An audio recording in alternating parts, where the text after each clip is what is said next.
Hi guys, for today's video, i-upload ko lang yung overnight namin last time sa Labuyo Beach, Ipil, Zamboanga, Sibugay. Pupunta kami yan sa bilihan ng isda para sa agahan namin. At dahil kuripo tayo, pupunta tayo sa source para makatipid. So dito pala nila dinadala yung isda bago nila hinahatid sa palengke.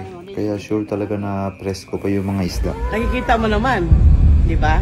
Nakikita mo naman, di kailangan magsalita pa, nakikita mo na yan. Diba sabi ko sa inyo, Diba? yung balitin yan. Sige na, okay na. Tara na. Kaya ayun tuloy nagalit si tita. Kitang-kita naman na nanilisik pa yung mata ng mga isda. At tinatanong pa kung fresh pa talaga, diba? Kaya ayun. Kaya buti may baon akong lusartan na pinainom ko kaagad sa kanya para bumaba na yung dugo niya. Kaya umuwi na kami niyan para makapagluto na kami ng agahan namin. You can see yung tulay dyan pag inaapakan namin. Umalog-alog. Para talaga siyang hanging bridge. Pero nakikita nyo naman, parang wala lang sa amin. Kasi nga, may lahi kaming unggoy. Joke lang. Nagulat yung auntie ko dyan kasi naribili ko yung rules ng pamilya namin. Wala tayong magagawa dyan. Acceptance is the key, diba? Wala na siya magagawa kaya tinanggap nila lang, nag-hi na lang siya sa camera. Malapit na kami niyan sa cottage namin kaya itutur ko muna kayo kung anong meron sa loob. So yung mga life jacket nakasampay na dyan kasi hindi rin namin ginamit yan. Kasi hindi ko pala nabanggitin. Meron na kaming lahing 1/4 na shokois. Kaya di na namin kailangan yan. Pero syempre joke lang yun. Ang totoo talaga niya, may bayad kasi yun. Kasi yan pala yung kapatid ko. Pangatlo namin yan. Bali 10 years yung gap namin. Ako yung bunso.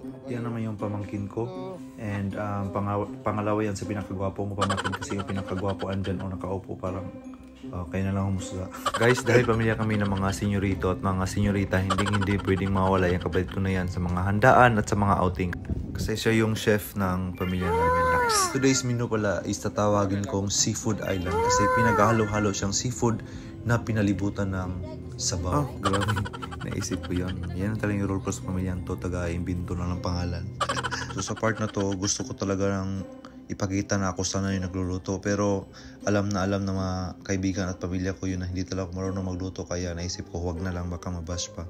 Yung naglalagay na isda dyan is yung pangalawa sa aming magkakapatid yan. Siya yung spokesperson / parang lawyer ng pamilya namin. Kaya ayaw niya ipakita yung mukha niya kasi alam niyo na. Kaya sa ngayon kamay na daw muna at saka yung boses niya.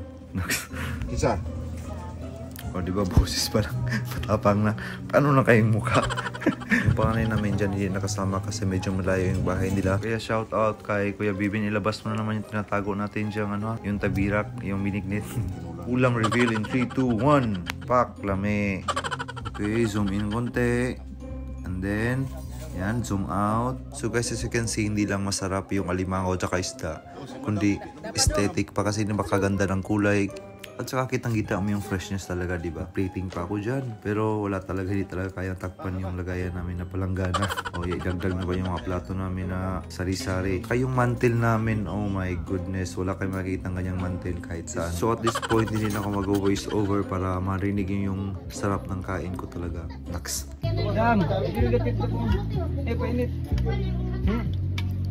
Ang kaysa na yung service mga boss. Wala na gamit yung sarili.